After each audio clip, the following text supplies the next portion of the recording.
노가의 선구자, 은자들에 대해서 강의를 시작하도록 하겠습니다. 중국 역사상 춘추 전국시대는 하나의 대격동기이며 대변환기였습니다.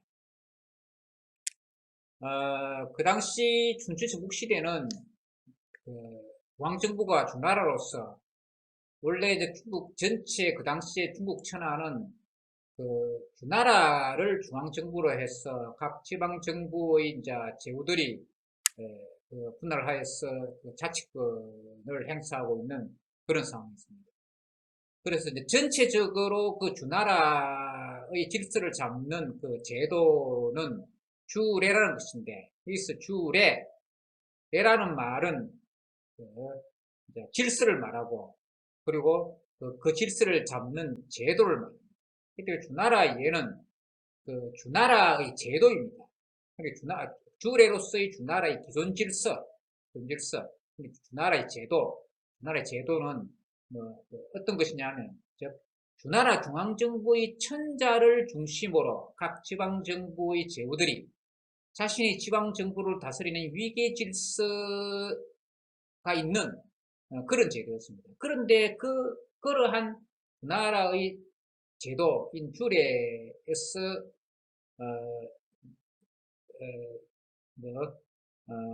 제도가 되어진 그런 위계 질서가 이때 이르러 무너져 내립니다. 그러니까 주례가 무너졌다라고 이제 이야기되는 시대였습니다. 주례가 무너졌다. 그 주례가 무너진 시대가 바로 춘추 전국시대라는 그런 시대입니다. 주나라의 전반부는 이 주례에 따라서 질서가 잡혔는데, 후반부는 마지막 어떤 춘추 전국시대로서 이런 어떤 주례가 무너진 그런 시대였습니다. 그 전반부는 수도가 서쪽에 있어서 서주, 후반부는 동쪽에서 동주인데, 그 동주가 곧 춘추 전국시대입니다. 서주시대의 초기 서주시대에는 주례에 따라서 잘 다스려졌지만, 후반부인 동주시대에는 그러한 어떤 제도가 무너진 정치적 혼란기가 되었습니다. 역사에서 춘추 전국시대라고 이야기하는 바로 그 시대입니다. 그때 지방정부의 제후들은 자신이 새로운 질서의 중심이 되려고 주례에 바탕한 그러한 어떤 중앙정부를 무시하고 다른 지방정부와 전쟁을 벌입니다. 그래서 계속 전쟁이 계속되는 그런 시대였습니다. 그래서 기존 사회에서 요구되던 도덕적 사회 질서는 와해되어 혼란이 거듭되었습니다. 기존 사회에서 요구된 도덕적 사회 질서라는 것은 주례에 바탕한 그 질서였죠. 그런데 그것이 와해되어서 그런 어떤 기준이 하나의 기존의 기존의 도덕적 기준은 무너지고 새로운 도덕적 기준은 생기지 않았기 때문에 혼란이 거듭되었습니다.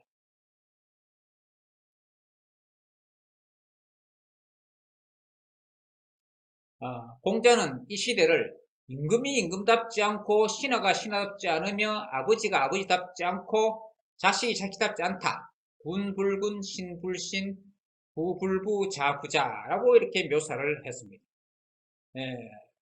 이런 어떤 그 상황은 어떤 공자의 기준으로 공자의 기준이라는 것은 공자는 주례를 마땅히 우리가 지켜야 될 어떤 사회 질서로 생각하기 때문에 주례에 맞지 않다는 어떤 것이었죠. 근데 주례의 기준에서 볼 때 임금이 임금답지 않고 신하가 신하답지 않으며 아버지가 아버지답지 않고 자식이 자식답지 않다라고 이렇게 판단을 한 것이죠. 그러니까 공자는 그 시대를 난시라고 생각하는데, 난시는 그 어지러운 세상을 말하죠. 그래서 그 난시의 반대는 치세인데, 치세는 이제 질서 잡힌 세상이죠. 공자가 그 시대를 난시로 규정한 것은 원래 치세라고 이야기하는 것은 주례가 지켜지는 시대였는데, 주례가 이제 무너져서 이제 난시가 되기 때문에 공자는 다시 치세가 되려면 주례로 다시 돌아가야 된다. 주례로 복귀해야 된다라고 생각하는 것이죠. 근데 주례를 기준으로 볼 때 임금이 임금답지 않고 신하가 신하답지 않으며 아버지가 아버지답지 않고 자식이 자식답지 않다. 라고 생각을, 그래서 사회 구성 각자가 자신의 역할을 배반하고 기존의 윤리도덕이 땅에 떨어지는 시대였다. 기존의 윤리도덕이란 주례에 근거한 윤리도덕이죠. 그래서 공자 같은 당시 지식인들 입장으로는 당시 세상은 도도히 흐르는 탕류와 같은 것이다. 탕류는 흐린 강물, 자, 흐리게 이제 흐른다 하는데 강물이 흐른다는 얘기죠. 탕류와 같은 것이다. 도도하다 하는 것은 그런 어떤 물이 아주 넘실대면서 흐르는 물이 아주 많이 세차게 넘실대면서 흐르는 그 모양을 형용하는 표현이죠. 도도히 흐르는 탕류와 같은 것이다 라고 생각하는 것이죠.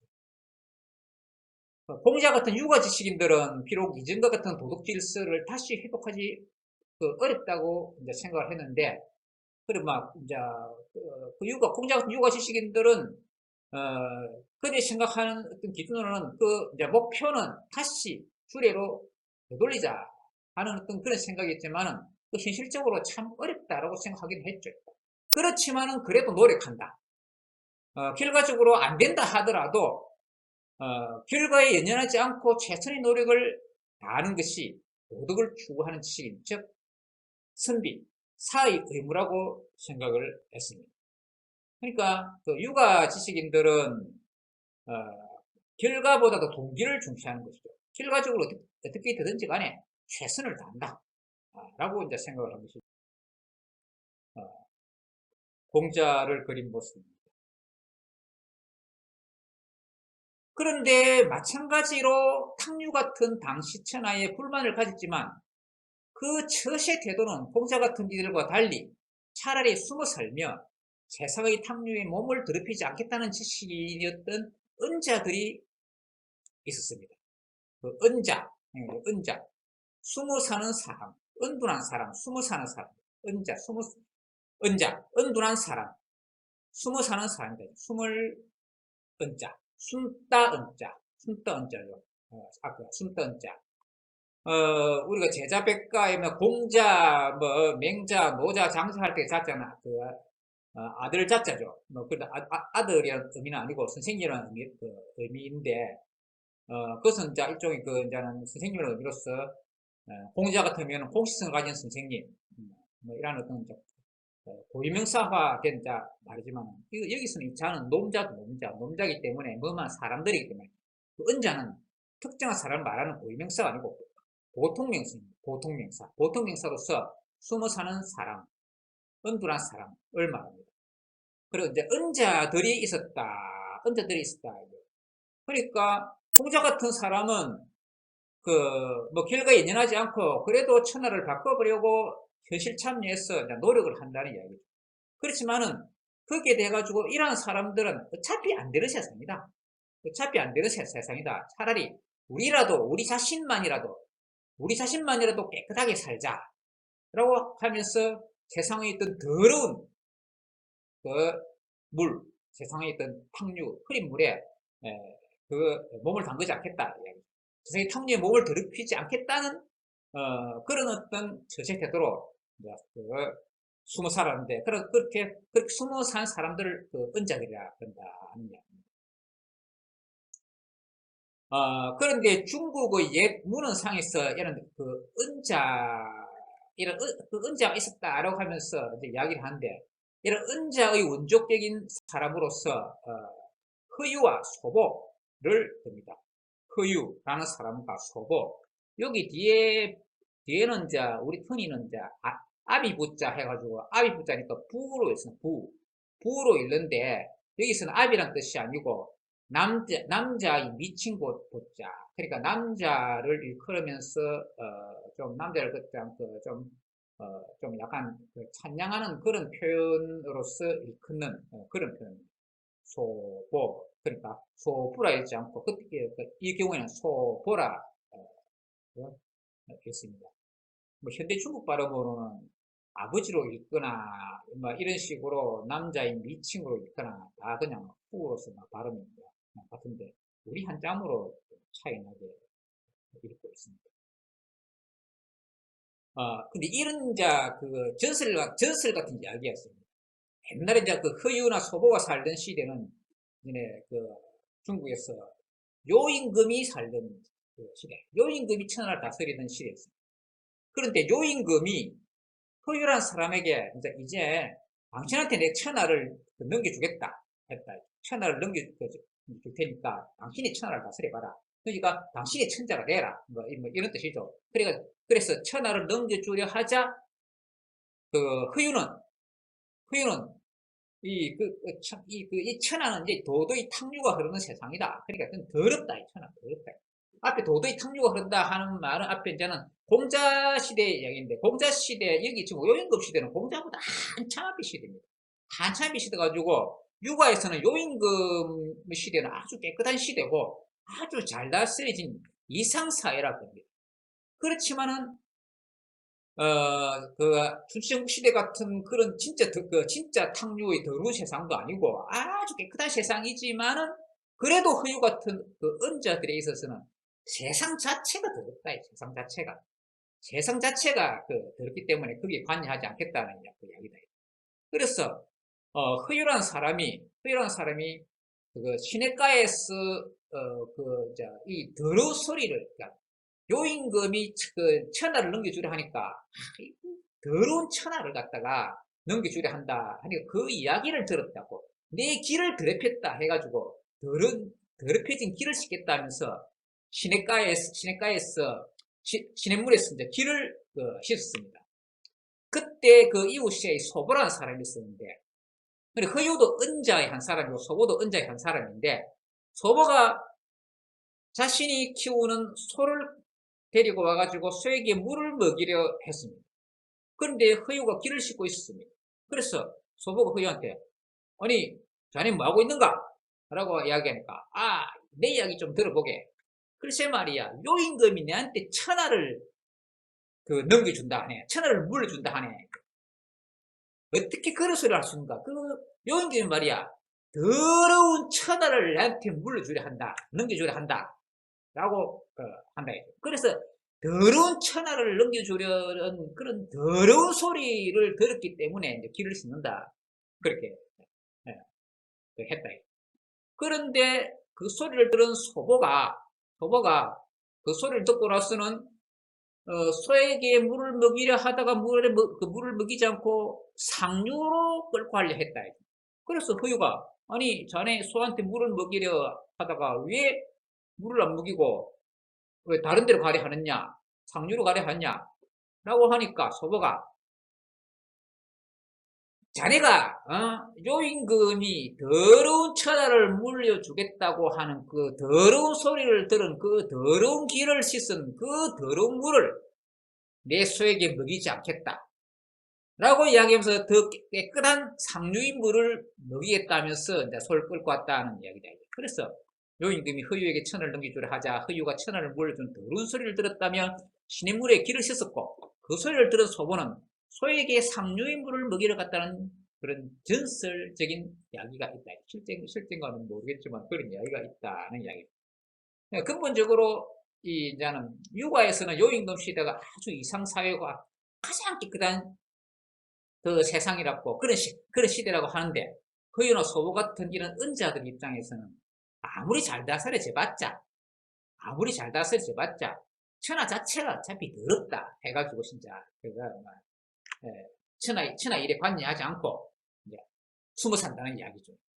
근데 우리 앞에 이야기한 공자의 시대는 이제 그 당시 사람들이 막 다 인정하는 진짜 더러운 세상이다. 진짜 더러운 세상이기 때문에 그 허유나 소보 같은 사람의 기준에서는 진짜 그거는 뭐 춘추국 시대는 진짜 아주 더러운 시대입니다.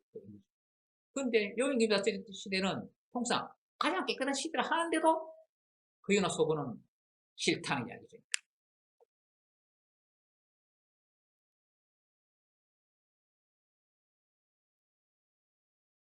자, 여기 왼쪽 그림은 이제 허유, 허유, 허유의 모습을 그린 그림입니다.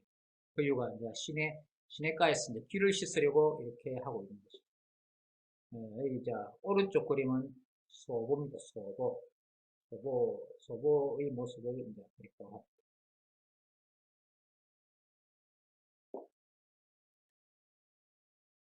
그게 또 이 허유와 소보를 같이 그린 그림인데, 이제 그림이 좀 희미한데, 여기에 이제 이쪽에 그 밑에 여기에 왼쪽 아래에 보면 요 시냇물에서 이제 허유가 그 이제 귀를 이제 씻으면서 여기 이제 오른쪽에 있는 그 소부한테 이제 이야기를 하고 있는 상황이죠. 근데 소부는 이제 옆에서 이제 소를 끌고 와가 있죠. 그래서 그 이야기를 지금 듣고 있는 그 상황이라는 이야기죠. 허유와 소부.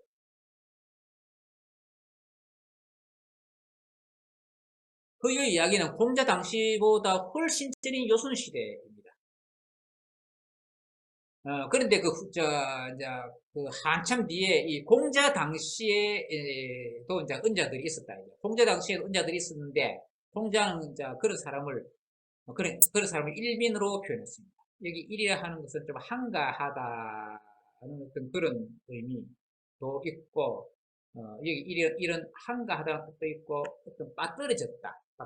어디에 뭐 있어야 될 것이 좀 빠뜨려질 수 없는 그런 빠뜨려졌다는 그런 의미의 일자이기도 합니다.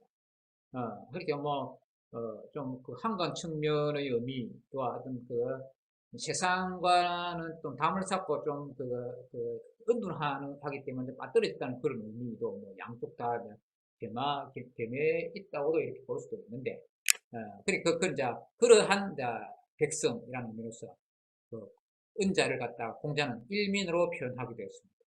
공자는 직접 은자라고도 표현하기도 했습니다. 공자 일민으로 이야기하는 것은 그 당시에 아주 유명한 몇 사람의 어떤 일민들이 있었다라는 측면에서 일민을 표현한 것이죠. 은자들 중에서도 특별히 공자가 거론한 그 당시 유명한 은자들을 일민이라고 이야기를 했습니다. 이것도 고유명사 아닙니다. 그냥 보통 명사로서 은자라는 뜻의 의미입니다. 그래, 그 중에 그런 어떤 유명한 일민, 은자들 중에 여러 사람을 들었는데, 그 중에 특히 또 예를 들어서 이야기할 수 있는 유명한 사람은, 이 중에 예를 들어서 백이와 숙제라는 사람이 있습니다. 백이와 숙제. 여러분 고등학교 때 배웠죠? 백이와 숙제. 아주 유명하죠? 백이와 숙제. 백이와 숙제는 이제 서로 형제간입니다. 백이가 형이고, 이제 숙제가 동생이죠. 한 집안에 여기에 이 백이와 숙제는 사람들의 이제 본명이 아닙니다. 본명이 아니고, 여기에 백이의 원래 이름은 목윤, 성이 목이고 이름 윤이다. 목윤이라 사람. 백이는 시호입니다. 시호는 살았을 때의 호칭이 아니고 죽고 나서 그 사람의 행적을 평가해서 붙이는 호칭을 시호라고 합니다. 예를 들어서 우리나라에 충무공 이순신 하면 충무공이 시호입니다. 시호. 그러니까 충무공 이순신이 살아있을 때 붙여진 호칭이 아니죠. 근데 이순신은 자신이 나중에 충무공이나 불려질 것이라는 것을 모르고 그냥 죽은 것이죠. 그렇기 때문에 시호는 살아있을 때의 호칭이 아니고 죽고 나서 붙여지는 호칭이라는 이야기입니다. 그래서 백이라는 호칭도 시호기 때문에 백이가 살아있을 때에 붙여진 것이 아니고, 백이는 살아있을 때는 자신이 훗날에 백이라고 일컬을 질 줄 몰랐다는 것이죠. 그리고 동생인 숙제의 원래 이름은 성은 묵이고 이름은 지다. 또 숙제도 시호다. 혹시 숙제가 살아있을 때는 나중에 자신이 숙제라고 불릴 줄 모르고 죽었다는 이야기입니다. 이 두 사람은 원래 상나라, 은나라, 이제 공자가 살던 그 시대에는 이제 주나라고, 주나라 바로 앞 시대가 이제 상나라, 일명 은나라인데, 그때의 이제 지방 제후국인 고죽국이란 나라의 왕자였습니다. 그래서 자신들의 아버지가 죽고 난 후에 서로 왕위를 양보했습니다. 그러니까 이제 백이가 제일 장남이었습니다. 제일 장남이었는데 그런데 평소에 이제는 이 두 사람의 아버지가 여기 숙제가 나라를 다스릴 만하다 해가지고 셋째 아들입니다. 숙제는 셋째 아들이에요. 백은 첫째라는 의미입니다. 첫째라는 의미고 숙은 셋째라는 의미입니다. 그 중간에 둘째는 중이라고 그럽니다. 중. 제일 막내를 개라고 그러는데 백중숙계 네 형제가 있으면 제일 맞이를 백이라 그러고 둘째를 중이라 그러고 셋째를 숙이라 그러고 넷째를 개라 그럽니다. 그래서 이제 백이는 첫째 아들을 말하고 이제 숙제는 백이는 첫째 아들, 백은 첫째 아들이고 숙은 백은 첫째를 말하고 숙은 셋째를 말하는데 그 백이는 첫째 아들이었고 이제 숙제는 셋째 아들이었다는 이야기입니다. 그래서 이 두 사람의 아버지가 고죽고 다스리다가 나중에 숙제한테 있는 자리를 물려주겠다. 제후국으로서의 있는 자리를 물려주겠다. 라고 하고 이제 죽었는데, 근데 저 아버지 죽고 난 다음에는 이제 숙제는, 그렇지만은 형님이 계신데, 특히 둘째 형님도 계시지만, 맞이인 첫째 형님이 계신데, 내가 어떻게 그 임금 자리를 물려줬겠느냐, 해가지고, 자신을 맞지 않고 그냥 아예 막 피해버렸다. 숨어버렸다. 숨어버리니까 또 백이도 아버지의 뜻인데 자신이 맡을 수 없다. 동생인 숙제가 맡아야 된다. 시오니까 그 숙제가 아니죠. 그 얘기잖아. 그때 몰랐죠. 그냥 묵지가 맡아야 된다. 이런 식으로 또 생각을 해가지고 또 숨어버렸다. 그 나중에는 결과적으로 둘째가 임금이 되게 됐습니다. 그래 어쨌든 간에 그래가지고 그 정도로 백이와 숙제는 서로 양보를 하는 어떤 그런 사람이었죠. 그런데 그때가 은나라의 이제 아주 이제 마지막 시점이라 가지고 그때 폭군이 나타나가지고 당시 주임급이라는 폭군이 나타났습니다. 그래서 그 당시에 무왕이 역성혁명을 일으켰어. 그러니까 쿠데타를 일으켰어. 그 주임금을 몰아낸 것이죠. 주임금을 이제 몰아내는데 그 몰아내는 혁명, 쿠데타를 일으키려고 하니까 이 백이와 숙제가 그 소리를 듣고 당신은 그때 이제는 주무왕이라 하지만은 본명이 희발이라는 사람인데 그 희발 당신은 이 주임금의 신하가 아니냐, 신하가 어떻게 임금을 몰아낼 수 있느냐라고 이야기하면서 그 은나라의 질서를 보수하면서 그 은나라에 대한 의리를 지키고 그 주나라의 건국에 어떤 반대했다. 그래서 막 이제 반대를 하니까 어떤 사람이 자신이 좀 위협도 당하고 이렇게 하는 상황에서 그때 그 당시에 주나라의 건국에 또 협조한 사람이 있는데 그 사람이 유명한 강태공이라는 사람인데 여러분 들어본 적 있죠? 강태공 낚시꾼을 우리가 강태공이라는 강태공 이제 강태공이라는 사람이 그 한때 전기에서 밀려나가지고 위수란 강가에서 낚시질 하고 있었는데 그 낚시를 하고 있는데 그 물고기를 잡으려는 뜻은 없고 단순히 새우를 낚았다. 그래서 낚시 바늘이 곧았다. 아예 물고기가 안 물도록 곧았다. 그래서 그저 새우를만 낚고 있었는데 나중에 주무왕한테 이제 발탁이 돼가지고 주무왕이 쿠데타 일으키는데 참여했다. 그래서 이제 강태공은 주무왕에게 이제 참여하고 그래서 낚시하고 있는 그런 상황에서 그렇게 됐다 해가지고 강태공이 이제 낚시하고 있다가 발탁이 됐는데 훗날에 세상 사람들이 이제 낚시꾼을 그냥 강태공이라 이렇게 부르게 되는 어떤 그런 습관이 그런 관습이 생기는데 다 원래 강태공이라는 사람의 경우에서 이제 유리한 것이죠. 그래서 백이야 숙제는 이제 반대하고 강태공은 협조를 하고 했는데 그래서 다른 사람한테 백이야 숙제가 좀 위협도 당하고 하는 것을 강태공이 좀 말려주고 이렇게 했습니다. 어쨌든 간에 이제 주무왕하고 강태공은 주무왕은 강태공의 이제 협조를 받고 이런 상황으로 이제는 쿠데타에 이제 성공을 해서 그 나라가 중앙정부가 되는 거죠. 그 나라가 새로 생긴 나라가 아니고 원래 이제 제후국이었는데 중앙정부인 그 나라를 밀어내고 중앙정부가 됐다는 이야기. 그때 백의와 숙제가 그, 두무왕 그 당시 이제 본명 희발 당신은 그냥 이거는 반란이 아니냐 해가지고 어떻게 신하가 임금을 몰아내느냐라고 이렇게 반대했어요. 그래도 안 들으니까 네, 두 나라의 곡식은 먹지 않겠다라고 하면서 그 두 나라의 건국에 반대하면서 은둔해버립니다. 이 백의와 숙제.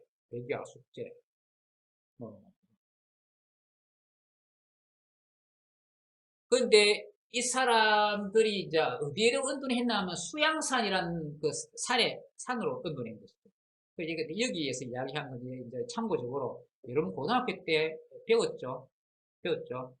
우리나라의 성산문도 이제 시조가 있는데 거기에 이 백의숙제에 대한 이야기가 등장합니다. 그러니까 성산문은 사육신의 한 사람이죠. 사육신 한 사람인데 수양대군 나중에 이제 죽고 나서 시호가 세조로 이제 불리게 되었죠. 그러니까 수양대군이 자신의 조카인 단종을 밀어내고 임금 자리를 차지했죠. 그렇지만 이제 그 성산문 등의 이제는 사육신 또 생육신들이 있죠. 사육신들이 일단 이제는 훗날 사육신으로 불렸던 사람들, 그러니까 6사람이 이제는 거기에 수양대군의 반란에 반대했죠. 이제 그렇게 하면서 그런데 이제 수양대군이 그 사람들을 회유 협박하고 이라고 결국 이제 죽였는데 성산문이 이제 시조를 읊었죠. 수양산 바라보며 이제를 하나노라. 수양산은 이제 이 백의숙제 그중 이자와 제자를 떼가지고 이제 수양산은 그 백의숙제가 그 수모산 은둔한 산이죠. 그런데 묘하게 그 중립국적인 측면이 있죠. 수양대군을 또 상징하기도 하죠. 수양산 바라보며 이제를 하느냐. 마치 공교롭게도 참 수양대군 있고 수양산이 있고 참 그렇게 희한하게 우연히도 그렇게 수양이라는 말이 다 들어오죠. 수양산 바라보며 이제를 하나노라. 백의숙제를 하나노라. 줄여 죽을 진들 채미도 하는가. 그러니까 백의숙제가 수양산에서 주나라의 곡식은 더럽다고 먹지 않는다면서 고사리 캐먹고 살다 굶어 죽었다는 어떤 고사가 있죠. 그런데 성산문은 그 고사리조차도 왜 먹느냐 하면서 한술 더 뜨는다 말을 하죠. 줄여 죽을 진들 굶어 죽을 지언정 채미도 하는 거니까 이게 여기 이제는 고사리 같은 어떤 나무를 갖다가 이게 캐 먹느냐. 비록에 푸세 것인들 기인이 따에 났다니. 비록 푸세 것인들 푸승기라 하더라도 그것은 누구 땅에서 나느냐. 어차피 옛날에는 은나라 땅이 좀 세력 주나라가 됐기 때문에 어차피 주나라 땅이 아니냐. 그러니까 고사리도 먹지 말아야 되지 않느냐. 고사리까지도 고사리조차도 왜 먹느냐. 그냥 그냥 아예 고사리조차 먹지 말고 굶지. 다른 거 안 먹는다고 되느냐. 안 된다. 고사리조차도 먹지 않았어야 된다. 그 이야기. 요즘 현대역을 했어. 수양산 바라보면서 백의와 숙제를 한탄하노라. 굶어 죽을지언정 고사리를 뜯어먹었어야 되겠는가. 비록 구승기를 할지라도 그것은 누구의 땅에서 났던 거. 이렇게 이제 이야기를 했던 것이죠.